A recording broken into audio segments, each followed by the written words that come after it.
Hello and welcome back to Dream Girl. I don't need to introduce my guest today. You've seen her before. Hi, Sarah. How are you? Back on popular demand. A very popular demand. Honestly, till date, every day there's a reshare of one of our reels. Of course. Right. I see it online all the time. Yeah. People loved our conversation, so we had to give them a part two. So, It is real. It's raw. yeah. People like these things. How are you? No BS. I'm good. How are you? Good. Can you believe it's been 2 years? You told me when I first entered. I'm shocked. Time flies. It really does. It was 2023. I mean, it's only Jan right now, and it feels like 2025 has been a whole year. Why is January not ending? Last week when someone told me, next week is still January, I was like, oh my God. It's because there's a lot of energy shift in the earth, in the alignment of the universe, the planets, all of that. So there's a lot of energy shift. So time will change. A lot of things will change. You can even feel you're tired physically. Frequency is changing, yeah. I do. A few weeks ago, last weekend, right, when all the planets aligned? Yeah. What does that represent? On the 29th, yesterday? 29th? Yeah. 29th was a full moon, and it was the strongest alignment. So it was what does that mean? They're all open energy portals. That's it. Energetically, are you gonna manipulate the energy and use it for your good, or are you gonna act like, ooh, beautiful moon, beautiful lunar, beautiful whatever? And a lot of people look at these things as just beautiful things to look at, but they're way deeper than that. Well, starting the year on the best foot forward. Yeah. So what is the theme of 2025 for you?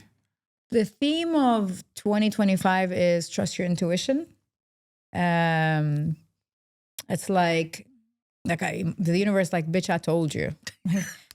That's my scenario for my whole year 2024. It's we told you, you're not listening. And I think that it's the most profound lesson you can ever do and learn, which is to strengthen your intuition muscle. Take it to the gym, believe it, trust it. And the more you do, now I see the difference. The more I trust and honor my intuition, the more my connection with the universe and signals that I gets stronger.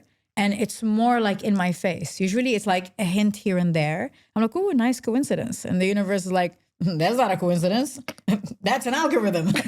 Wake up. So the thing is, at the beginning, I used to say, oh, cute, coincidence. Until I had my awakening and I looked deep into it. And God is constantly talking to you. The universe is constantly talking to you. Pay attention.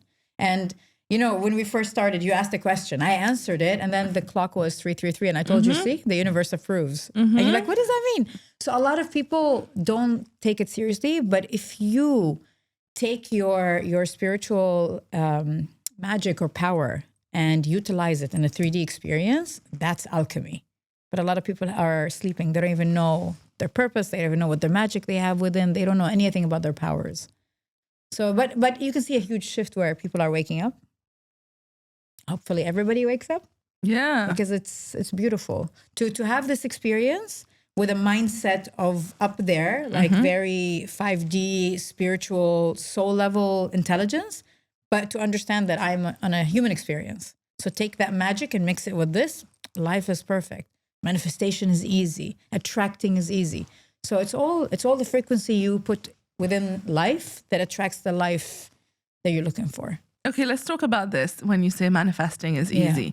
So, I keep hearing about it. A lot of people hear about it. And I know even me, I feel like I want to do it. Yeah. But I know there is a piece of me that doesn't believe that this is possible. Is that what's blocking me? Yeah, we're programmed. You imagine how old I'm 39. I turned this month 39, right? 39 years of my life, people told me that miracles are not true. Magic doesn't happen. You got to make things happen. You can't think of something and get it. You have to work hard to get it. It's a rat race. So we're stuck in it. Only when I got rid of that limiting belief, and it's hard in the beginning because you're like, okay, I want to, but no. But I want to, but what if? But there's this thing inside of you, and that's the programming, that's the matrix, that's the system. It's not on the outside. It's inside of you. It's the limitation. And that's when you go okay, I gotta, the only way to move through and to get through is to remove these limiting beliefs. And I'll explain to you manifestation in a very easy way, because I see people posting online and everyone's like, I'm journaling, all these positive thoughts. I have the man of my dreams, the house of my dreams, the job of my dreams. She shuts her book. She looks at me. She's like, babe, and all the men are players in this life. Why are you dragging me like that? I know. And then I look at her, I'm like, wait, didn't you just write men are beautiful, I want to find the right man? The universe does not read what you write. It listens to what you believe you deserve. So if she turns down and closes the book after writing all these positive affirmations, and she looks at me and she says, there are no good men in this world. Guess what? The universe doesn't listen to this. It listens to that. What you believe you deserve, it listens to. And this is why a lot of people are like, oh, I always meet the wrong person. I don't know what's wrong. I don't know what's happening. Okay, and then when you sit and have a conversation with them that's deep, they'll go like, yeah, but all men are bad. Well, if that's what you believe in, that's what you're attracting, that's what you're receiving. But if you believe, no, there are good men, then you'll meet good men. So it's a radio frequency. Let's say if the radio plays a song on 1.4, okay, and you're on 1.3.9, you hear a buzz. It's not clear. So as long as you're on the right frequency, fully tuned in, then you will receive the magics of this world. Then you will have all of this. So what I write in my manifestation journal is all crap. It's good to write it though, because you're putting an intention, you're putting energy in writing and all that. You're leaving a trace from your energy. It's like finding a book that's ancient from Pharaoh's times. You're like, oh my God, they touched it. They wrote in it. This is their energy. Same thing. Yes, open the journal, write positive things. But if you don't believe them, don't waste your time writing. You know, it's cute. And a lot of people do it because it's woke and it's a cool thing to do. It's fiction at this point. Yeah, it won't work. It won't work at all. But only when you believe you deserve things and only when you know you're going to get them, you receive them. Like I get scared to think of things now. Like if I want something, I have to really think, because whatever I put out there, I manifest immediately, and it's scary. You even manifest bad things. Like if you think negative, you get negative. And you become stronger in it the more you take that muscle to the gym, the more you believe in it, the more you remove limiting beliefs, the more you break the system, which is not out there, but it's inside of you. So yeah, manifestation is tricky, easy, but very tricky. And everyone can do it. It's not like I'm gifted or you're gifted. Every single person has magic inside of them. But if you're stuck in logic, you miss out on the magic. That's like most common sense I can tell you. You know, that's it. So got to switch off that logic expectation. Why? And I always say, why think if you can feel? And people walk into rooms and they're like, oh, I feel a negative feeling. And then they go from their body feeling something to their head. Oh, maybe it's just me. Maybe I'm having a bad day. Maybe she's gaslighting herself. But the truth is, whatever you felt, that is your intuition. That is the energy. That's the frequency. That's you being a piece of God. That's all of that. Why are you dimming it with thinking? So I always say, why think if you can feel? Just get out of your head, drop in your heart and feel. That's it.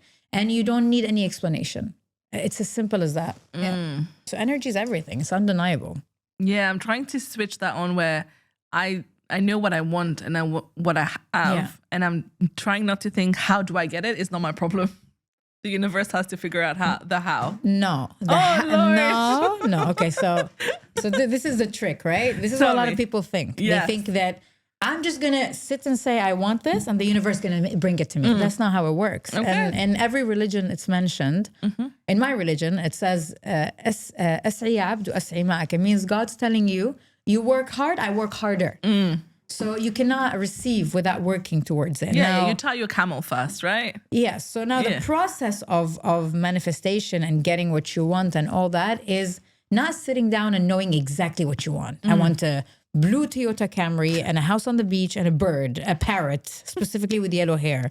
Yeah, great. Now we know what we want, right? Yeah. But the point is, how you put that message in the universe is important. How you believe in the message is important. You have to do the work. The result, you leave it to the universe, which means I will do whatever it takes to reach where I want. But if I don't reach there, it's fine, because I believe in doing the work, but the results are surrendered to God. And that's the art of surrendering to God. You're right. And the universe. And whatever outcome comes out, good or bad, it's all for me. You know, everything is for me. It's either a lesson or a blessing. It's never wrong. It's never a mistake. And this is why I urge a lot of people, just go out and do mistakes. No, I'm going to go to hell. Nobody's going to go to hell. Go do mistakes. That's how you learn. How do you know you're full of empathy if you're not put in a situation where your empathy is challenged? How do you know that you're patient if you're not put in a situation where people are playing with your patience? How do you know that you're not a cheater if you're not been cheated on? If God doesn't put you in situations to test you, how would you learn all these things about yourself? How would you know all these things? So it's the hardship that builds character, and it's character that allows me to know myself. And only through hardship I do that. And pain is such a beautiful teacher, but people don't realize that, sadly. It's such a beautiful, profound teacher. And every person that hurts you is your master, is your teacher as well. So I'm always sending prayers and gratitude to everyone that broke me, that hurt me and all that. I will stand up for myself 100%, and I will take it down. Okay. But I'm sending you so much love and healing and prayer. I have no animosity. I have no anger. I have no envy. I have nothing towards you. But I will do whatever is needed to take care of whatever you've done, you know? And this is something I always say. I was saying, people go low, we go legal. I don't bother myself. I don't do anything. I'm chilling at home. I'm hugging trees. I'm breathing. I'm yoga. I'm doing all these things. I'm suntanning while you are trying to destroy me. So if you go low, I go legal. And I have a team and they handle all of these things.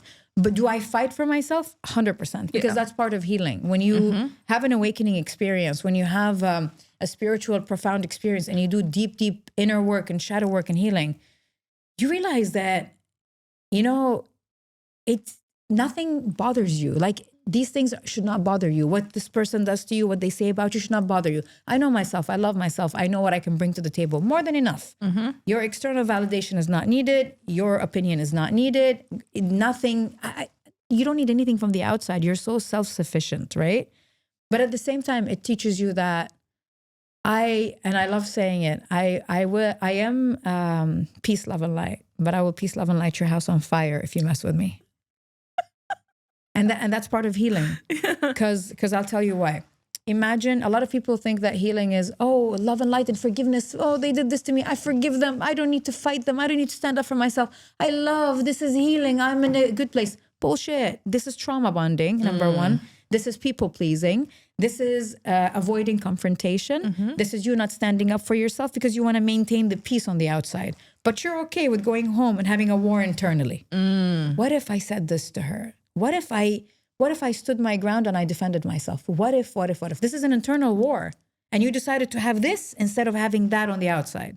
So healing and spirituality means yin yang, black and white. You have darkness, you have light, but you know when to unleash the dark, and it's in control, it's tamed.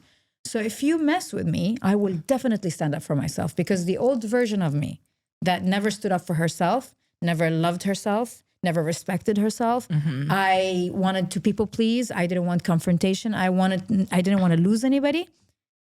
That girl is gone. You want to find her? She's in the morgue. This is the healed version of me, which is I will stand up for myself, but I will do it with compassion, love, and empathy. But I will fight. I will stand up. Otherwise, I'm betraying myself. Of course. Yeah. And that's so important. 100%. And people don't get it. No. And a lot of us don't do it because, as you said, we masqueraded by thinking, no, but I'm over it. Yeah. I don't need it. You always hear this. I'm over it. I'm not even thinking about it. People tend to forget that we have a conscious and a subconscious mind. Your conscious mind doesn't think about it. Yeah. But your subconscious mind already processed neuropaths and habits based on this incident and trauma and reactions and actions and triggers. While you're sitting there, you're like, I don't know. And I'm fine. I don't think about it. I don't need to say anything. No. Every day, and after doing a lot of inner work, every day I sit at home, I go to my room, close the light, put some candles, because the brain functions better when it's dark, okay? There's no distractions. And I sit and I think, what did I do today? Did I hurt anybody today? Did I say anything? Did I go out of character? Did anything trigger me? And I write notes. And I update my software every single night. And it's called self-awareness. And if you don't have self-awareness, you're literally a balloon flying in the air, no destination. So I practice that every day. And by practicing this every day, you're mindful, okay? And what happens is it's hard to build up trauma now. Yeah. Because I'm every day checking myself, There's no build up. We're not doing the same thing we did for 30-something years. So yeah, I do that every single day. I sit and I think, what did I do today? Do I need to fix anything? Because I don't know what I'm going to do in 5 years. I don't know financially. I don't know success-wise. I don't know anything about my life. Nothing's guaranteed 5 years from now. I don't even care to plan. But I can promise you that every day I'll be a better person than the person I was yesterday. And that's my addiction. Just being better, the best version of you.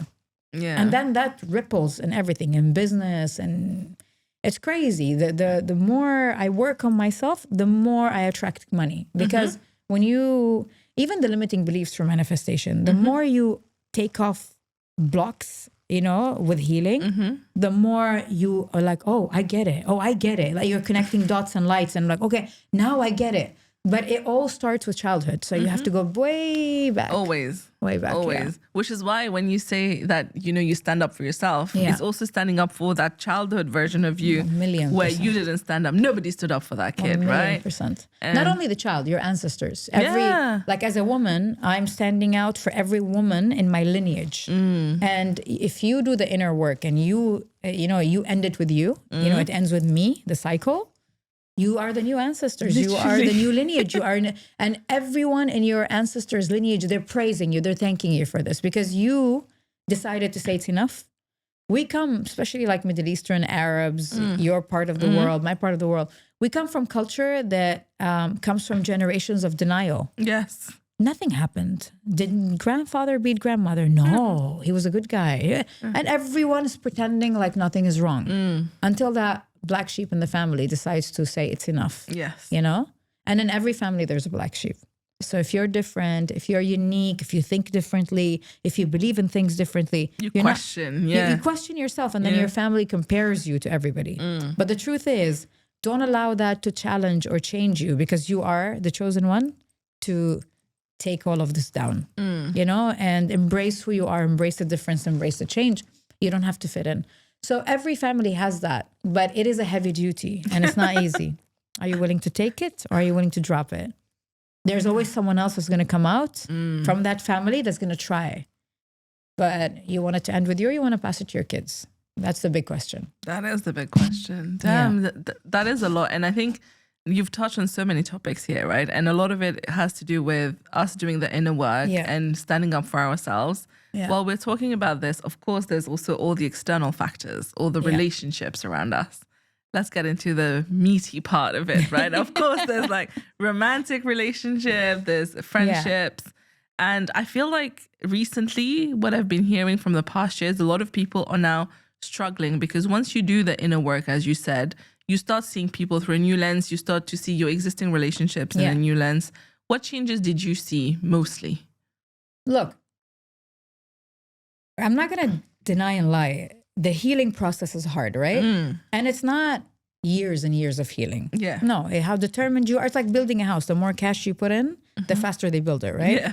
With healing, the more time, the more you say, okay, my work can wait, my family can wait, my kids can wait, my relationship can wait. I'm going to put myself first. The more you put yourself first, the more the healing happens faster. Yeah. My full-on healing, happened in a year. But my journey was almost 10 years of awakening and so many things. But proper healing, 1 year. In this 1 year, it was very hard because you have to understand if healing can change everyone's life, can make you a manifester, can make you a witch, can make you a magician, can make you an alchemist, can make you the ultimate power, the ultimate experience. Why isn't everyone healing, right? Why is it a minority that's healing and doing the work? Why is a lot of people comfortable and they're not doing the work? I'll tell you why. Because healing, it requires an ecosystem, which means if I go do the work, I have to face what I know is right and I've been in denial of, which is a divorce, leaving the friends, leaving the family, leaving the job, leaving whatever it is, the country. So when you go heal, you can't come back to the same environment that broke you. So you have to change your ecosystem. Now, how many people are willing to, go do the hard work, come back, make those decisions? No, not a lot of people. Because when I went on my healing journey, I swear to God, I sat down, I said, God, whatever you tell me, whatever you show me, whatever it is, I will let go. Person, business, human, a situation, anything. And I promised, I said, God, I promise you, I swear, I'm not going to be flaky. I'm not going to back down. I will do whatever you show me. And I did. And you have a lot of profound experiences with spirituality that are deep and all that. And whatever God showed me, I did. I shut down 5 businesses. And guess what? In the beginning, when I shut them down and I came back, I was like, oh my God, what did I do? What am I going to do now? And then friends, when I came back, a lot of friends started to show me their true colors. And then I was like, and then I have a beautiful relationship with God. We're friends. And I look up and I say, okay, now you're testing me, right? Now you're testing to see if I'm walking the walk or just talking the talk. And I did. I shut down the 5 businesses. I let go of a lot of business partners. I let go of a lot of friends. I let go of a lot of things. You know what's crazy? It was a little bit depressing. It was depressing because I'm like, fuck, I'm losing everything. What am I doing here? Am I losing my mind? Is this okay? But I decided what? I will do the work and I trust God with the results, right? So that's tawakkul, that's surrender. Tawakkul, yes. And after I did that, maybe 2 weeks later, money started to come from every side. You have no idea. You can ask my manager, you can ask anybody. They're like, what the hell's happening? What's happening? What's going on? Subhanallah, like I thank God a million times. Every person negative. Sometimes people say, oh, I know this girl. She's a bit negative, but I feel bad for her. She's always around us. We want to, nurture her. No. Where is the self-love? Where is your self-love for yourself? If you have low energy, I do not want you in my circle. I nurture my circle. I provide, I put on the table. And if you don't put the same on the table, and if you're dragging us down, no, my friends are my tribe. We don't do that. So yeah, I let go of friends. I let go of everything. And only then I started seeing a lot of changes in life. And yes, you become lonely for a while. Not alone, but lonely as in like, you're not vibing the same way. You're not chilling with the same people. You're not doing the same things. It doesn't feed your soul anymore. It doesn't feel right. And then it takes a while until you integrate. And part of healing, which is something a lot of people ignore, is integration. Integration is basically, now I have the knowledge. God showed me everything I need to know. I did the healing. The unconscious became conscious. Now, how do I apply it in life? Or am I going to carry this knowledge and live my life pretending like it's fine, although I know it should be this way? Now, integration is important. A lot of people fail here in this part of healing, where they have all the knowledge, they can't apply it. They're back to their toxic habits, toxic relationships, toxic everything. They sleep at night knowing God showed them this is not the way, this is not it. And you know that internal fight, what happens? Cancer. Autoimmune diseases, health issues, depression, all of that. We are the creators of our reality. And this is what people don't understand. They always want to say, oh, God's challenging me. God gave me this illness. God gave me that. You gave everything to yourself, and it's part of life. And can you undo what you did? Yes. Do I have friends that have undone their cancer that they've created for themselves because they've stayed in situations? Yes. They're 100% free of it. Only you can do this. No healer, no healing app, no meditation. Only if you remove your limiting beliefs. And if you really believe in it and trust God and trust that you are a piece of God, only then you can heal yourself. And this is why, like, even in my healing retreats and my business, when I work a lot with healing with people, I am just the event coordinator. I will create the space. I will put in my energy to hold space for everybody. I will guide. But if you don't do the work, I can't do anything for you. I cannot heal you. I cannot help you. I'm not a magician. You are your own magician. So it's important to show people, especially like and this is an important topic to talk about, which is like spiritual bypassing. In the healing space and spirituality, there's a lot of fake gurus. A lot. And Tell me about it. It's so dark. I've been with people and I've seen things, and my God. So my advice is, for everyone out there, and I don't want people to think that, oh, I knew spirituality was like voodoo woo stuff. Right. It's not, just like you have bad people in business, you have bad people in spirituality, you have bad people in the healing space. Any space where there's money to be made, there are bad people that exist. Someone has bad intention, yeah. But also, like, what I realized is I've seen people pray, not pray as in like an animal prey on you to eat you. I've seen people prey on people who are broken, desperate, in need of healing, vulnerable, and they're vulnerable, and they use them. So please be careful. Please do your research. Make sure you read about everyone you want to heal with. Make sure whatever retreat you're going to, anything you're doing, make sure you read and do your research and due diligence, because they can damage you more than they can heal you. And I've seen healers cause trauma more than they've healed. So be careful. Okay. Yeah, you should be careful, just like in business. And Your money, be careful. Same Right. thing. Your energy, be careful. Yeah. Yeah. I mean, even in religion, you have people who lead people astray and make money 100%. over it. So that's everywhere. Yes, because religion is the closest thing to the heart. And how can I get to you? Through your heart. Yeah. So let me trick you and suck every coin I have of you Exactly. in the name of a religion. And it's very nasty. And, you know, like just as much as there are bad people in the entrepreneurial space, in the marketing space, in social media, there is a lot of them in the spiritual community. A lot. And if I tell you stories, like you go crazy. But that's for another day. But just my advice is do the work, do the healing, but be careful who you do it with. It's simple as that. Yeah, that's really good advice. And I've seen it as well around. And you can tell. Now, as you said, I started trusting my intuition a little bit better. Yes. When I think something is a bit off about this person, I'm like, And then you see it and you're like, okay, I was right. This is But bit once off. you feel it, don't think. Yeah. Even if your friends are like, oh, but Sheen, maybe you're overreacting. You're being negative. No.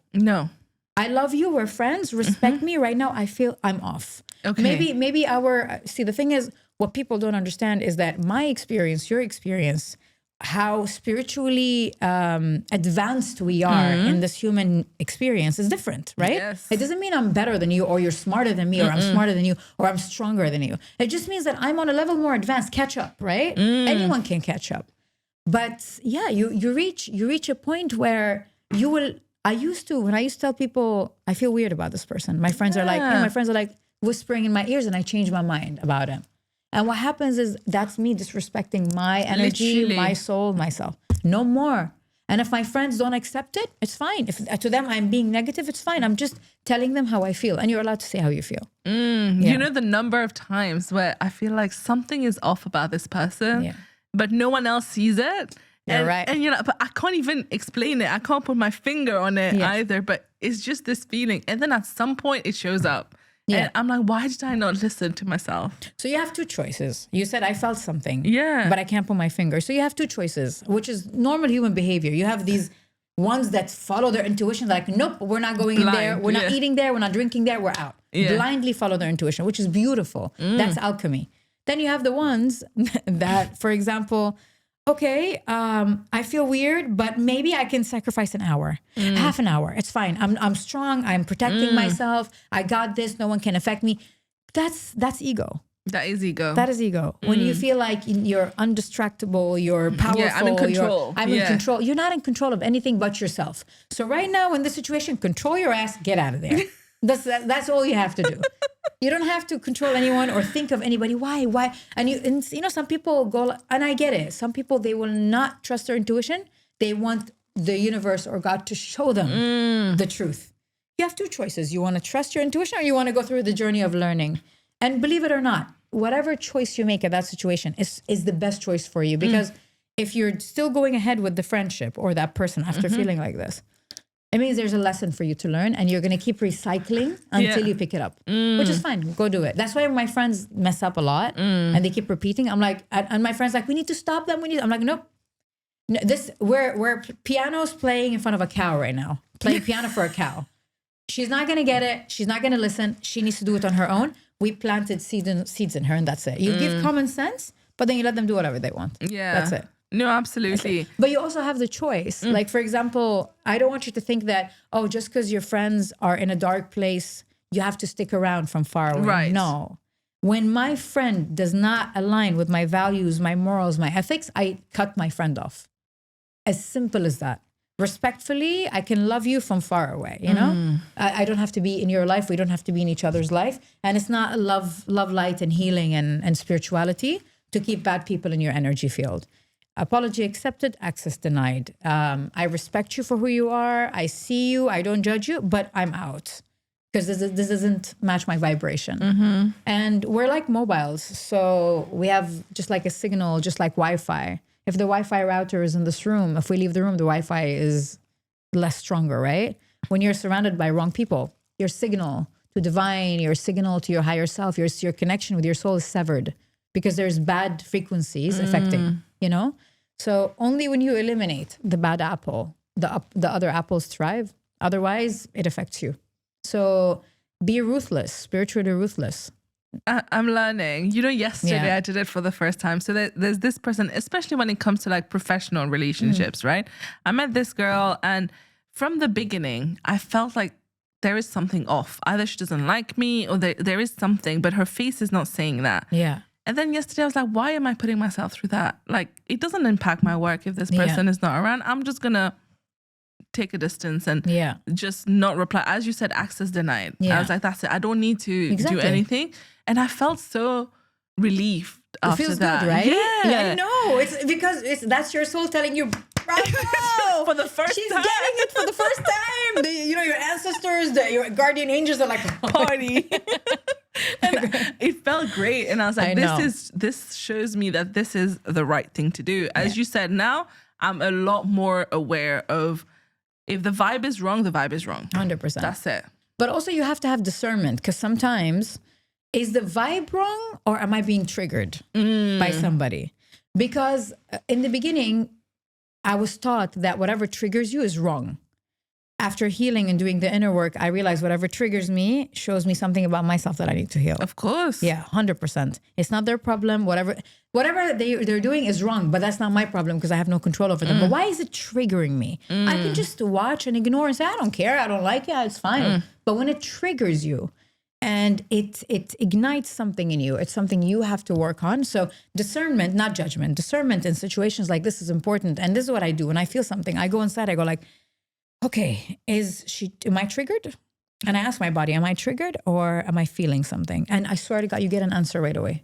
You get an answer only when you put your ego aside. Because I remember there was a girl who used to trigger me a lot, and I'm nice to her, but every time she talks, she triggers me. And everyone says the same thing about her. And I thought maybe it's she's just negative and everyone's picking up the energy. But I sat with myself the next day and I came back and I realized that the reason I don't vibe with her is because she triggers something in me that I'm trying to kill, my ego. Right. Right. So her ego's strong and she wants everyone to look at her and like her. I struggle with my ego because in a different way. My ego always made me feel like I'm a strong person and I don't need to cry and I got this and I'm the most powerful one. I'm going to hold everyone in the group and the friends and the family together. I'm the savior, which was ego driven. Yeah. I thought I was being a good person, but I wasn't. It's ego driven, right? So me in a battle of my ego, when I saw her ego, it triggered me because there was still ego left in me that needed to die, So every person you meet is a reflection of you. They show you something you need to work on, but also don't gaslight yourself, because I have a friend that every time she meets somebody and she feels negative, she's like, I am the evil one. I am the broken one. I need to work. I'm like, babe, don't gaslight yourself, because sometimes, you're right. It's sometimes. It's hard, but you need to learn. It's like cooking. People can cook with a book with numbers like 0.5 water, and there are people who can cook naturally. Yeah, intuitively. So same thing, whether it is you're being triggered or you're feeling something negative, you have to learn how to intuitively tune in. And it happens the more you respect your intuition. But the more you disrespect it, the more it gets weaker and you don't get any signs and you're not understanding the magic of the world and life and the universe. Yeah. This is crazy, Sarah, because you're kind of like putting all of my life experiences into buckets right now. Because while you're talking, I can see which goes into what. Because I remember one time I met this one girl and I felt so triggered by her. Yeah. Well, when you feel like a deep sense of, I don't like this person. Yeah. And I remember thinking, why? She's not done anything wrong. Yeah. And it's because she reminded me of a younger version of me who felt really uncomfortable in big rooms and would feel the need to perform. And that's what she was doing. And therefore, I felt this repulsion against it. And I was like, oh. Yeah, but you know what happens? The conversation changes when you do a lot of inner work. Yeah. When they trigger you because it's something in you, the trigger becomes, instead of, why can't I stand her, to, I know, I've been there. I see it. Compassion. Immediately, it switches from trigger to compassion.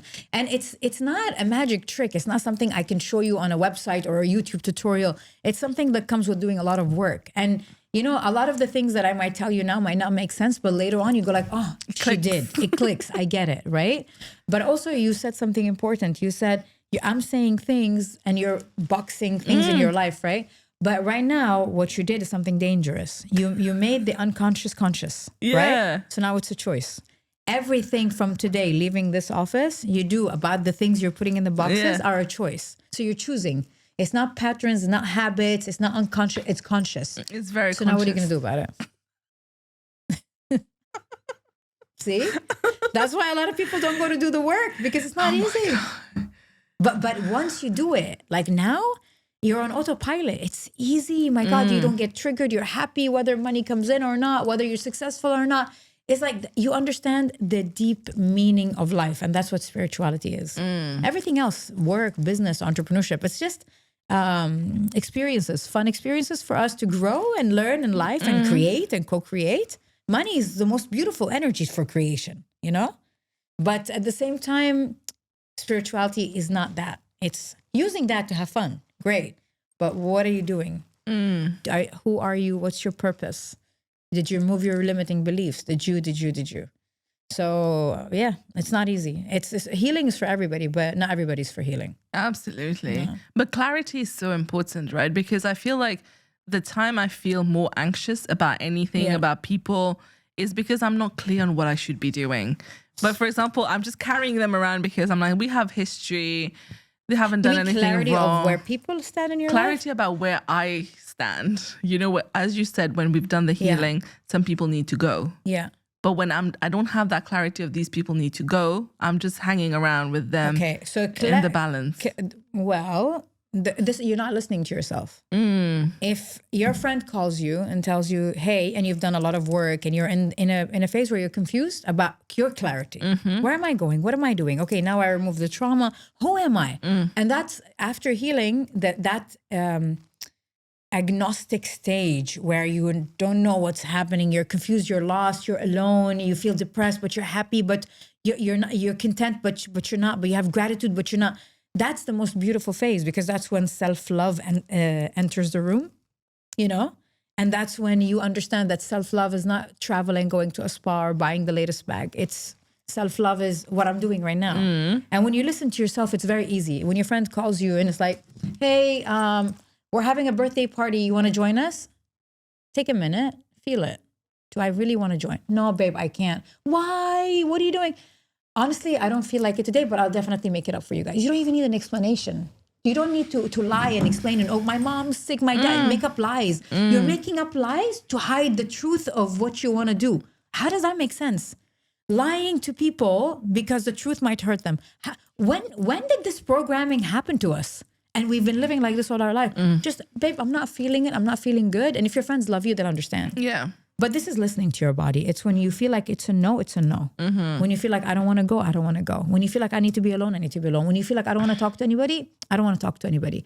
So embrace the unknown instead of fearing the unknown, because that's where you mold who you are. That you're birthing the new you, the real you, the you that you're gonna love, you know. And you're shedding the pieces of you that no longer resonates. So that time where people are like, "I'm lost, I'm confused, I don't know." Embrace it. That's the most beautiful time. That's, you know, and I know it's a little bit of a dark period after the healing, but guess what? Babies grow in dark wombs, seeds grow under dark soil. So darkness is so beautiful. People fear it and they have this negative thing towards it, but it's not. It's where light shines. So embrace your journey. That's it. And you'll figure it out. But from now on, it's conscious to you now. Yeah. What are you going to do about it? And if you're confused about people for a while, it's okay. If you're confused whether this person, I don't feel good, but I don't know, I don't know what should I do. It's okay. The only way to find out answers is not by going out with your friends. It's not by spending time with your good friends. It's being alone. That's where you get the channeling and you download the information and you have that deep conversation with your soul, with yourself, with God. And that's when you realize things. It's not when you keep yourself busy. Escapism, phone, social media, partying. I mean, they're good for a while, but it'll catch up. Things will catch up, you know? And when you put these things inside and you say, "You know what? I'm not running away from the storm. I'm running through the storm, because if I go through it, I get out of it faster. But if it chases me and I run away from it, it'll catch up with me every time I try to rest." So it's all steps, and it's not easy, but at the same time, so profound. Your life changes in a beautiful way. Beautiful way. And I think last time we talked about this as well, where you gave me advice that has stayed with me since then, which is don't go asking for people's opinion. Yeah. You should have your own opinion first, and then you can ask some people what they think of it. Yeah. And I think that's so right, because we don't sit with ourselves enough to know, what do I actually want? What do I think about this situation? We take other people's opinion. Yeah, and I can challenge you. I can give you a paper and a pen right now, and I'll tell you, you have morals? Yeah. You have values? Yeah. Okay, write down 7 of your values, 7 of your morals. You struggle. I will. Yeah, I can already think 7 is too much. You're like, honesty? Wait, is honesty a moral or a value? Which one is it? Which one is it? Authenticity? Which one is it? The thing is, this is the funny part about us humans. It's just like, I have it. I have morals. We don't break it down. What is it? I have non-negotiables. Write down 5 non-negotiables. You'll struggle. Because you've never sat with yourself to have that conversation. In my diary, I have my 10 non-negotiables, my 5 negotiables, my morals written down, my ethics written down, when to bend integrity, because integrity should not bend. I write everything down, and this is how I know myself. And when people do things, I know that it goes against my morals. I don't just fill in the blank. Why are you upset? This goes against my morals. What are your morals? I know, but this is not my morals. What? Girl. And we do that for companies, don't we? For businesses, you're like, this is the values of the company. This is what we do. But we don't do it for ourselves. But without a business plan, no investor would invest in you. Without a breaking down yourself into a business plan, understanding yourself, writing it down. Who are you? I have morals and ethics. Okay, yalla, habibi, what is your morals and ethics? 5. Okay, 3, yalla. I'll make it easy. You struggle. You struggle. What do you want in a man? I want a good man. Write me 10 things you want in a man. You struggle. Because we have that idea. Okay, insert morals. I have ethics. I have this. I have positivity. The truth is, let's break it down. Do you actually have these things? We have a general idea. You have a general idea. But when people go to details, they don't. And this is where people are scared to spend time with themselves.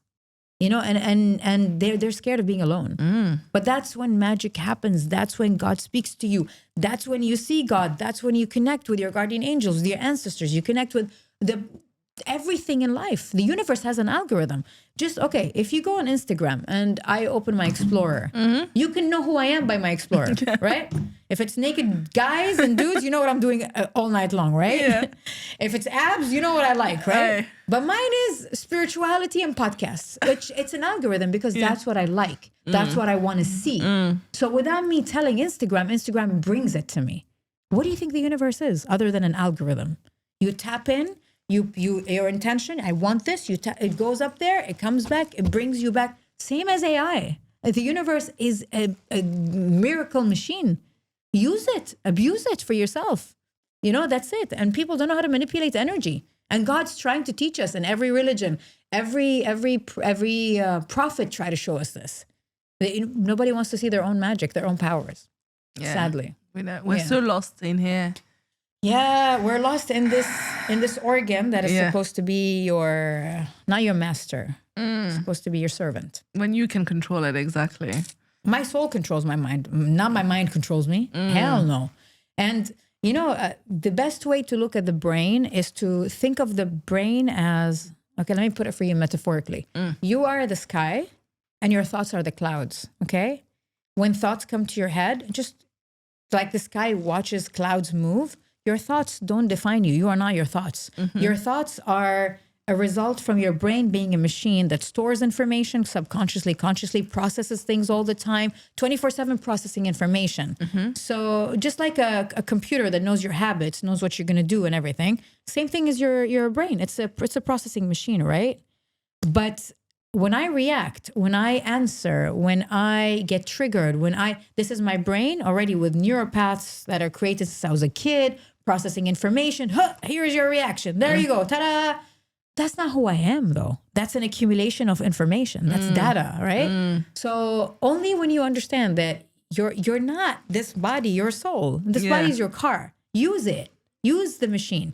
And only then you will understand how to use your powers and become an alchemist. You know, only when you understand your brain is the most weakest organ, you know? Your most powerful thing is your soul, is that a lot of people think it's that battery inside that makes the body works and the body is the miracle. No. Yes, everything is a miracle, but your energy is the miracle. And people tend to forget that. they're so attached to this body, to this life, that they tend to forget this is just an experience. It's just a fun field trip. And it's so short. It's so short. Very short. Yeah. Okay, last thing we need to touch upon. I know we've run out of time, but I just got so lost into talking to you as usual. But okay, question we get a lot from the audience for you. Is that a relationship question? Obviously. Let's do this. Okay. So all the questions you always get. So one thing a lot of people ask is it okay to still be friends with your ex? And Toxic ex? I'll give you a for instance. Okay. So that's the thing. When you say toxic, it could be, it couldn't. What is toxic, right? For instance, we have a situation where someone is still friends with the ex because they were friends before they dated. Yeah. Then that didn't work out. And now the guy is back in her life, talking to her, asking for advice about his girl that he's now seeing. Excuse me? No. Look, and I okay, think of it as this is the way Sara thinks. I'm not telling anyone how to live their life, but I hope what I say would plant seeds in some people and will make some common sense, right? Your ex, friends can be lovers, lovers can't be friends. And that's a rule that's known. I'll tell you why, okay? And 222, the universe agrees. The universe agrees. Yes. So when you break up with someone, you have energetic ties with them, right? As long as you're in touch with that person, as long as they're in your life, you're feeding that energy lines. And that's why people say cutting cords. I don't know if you heard about it, right? Yeah. So when you leave a relationship and you are hoping to maintain a friendship, this person has touched your body, has touched your heart, touched your feeling, touched your mind. It didn't work out. Now they want a different relationship with you. I get it. It's beautiful. It's nice. If there's no animosity, no negativity, why not, right? But exes are like residue from the past. So if this person, a man or a woman, are moving to a new relationship, is disrespectful to the person in the relationship. No matter how open-minded that person is. Imagine I am sitting with my husband and my ex, and then a song plays, and it's a song me and my ex used to love when we were dating. How disrespectful it is for my husband for me to reminisce something at that moment. Yeah. How easy it is for me to get rid of that ex and not have him in my life and to have that respectful relationship with my man. So exes bring residue from the past. If I see one of my exes that I've had an amicable separation from, I would say hi, but I don't need you as a friend in my life. Exactly. Okay. But in my case, all my exes were toxic. So if my ex comes and says, let's be friends, I'm like, bro, I was not only your girlfriend, I was your girlfriend and your best friend, and you did me wrong. Why would you do me right now, this time around? So hell no, And no, even if it was a good relationship, no. I'm even if I'm single right now and I have no one in my life, but for the man in my life, I'm not hoarding unnecessary relationships till the day I meet this man. No, I am clearing until the day I meet this man. And yeah, exes they're not a good mix in the equation at all. No. And no matter how good they are, you leave them behind because you've been deep in so many things with them. That's the thing. Yeah. And I think, as you said, it's because most people, if they don't have someone new, they hold on to this because it's some form of kind of like they're filling that void a little. And I think 100%. that's the problem. 100%. Yeah. People, the thing is, why is he, okay, the question you gave me about the guy asking his ex about his wife advice, right?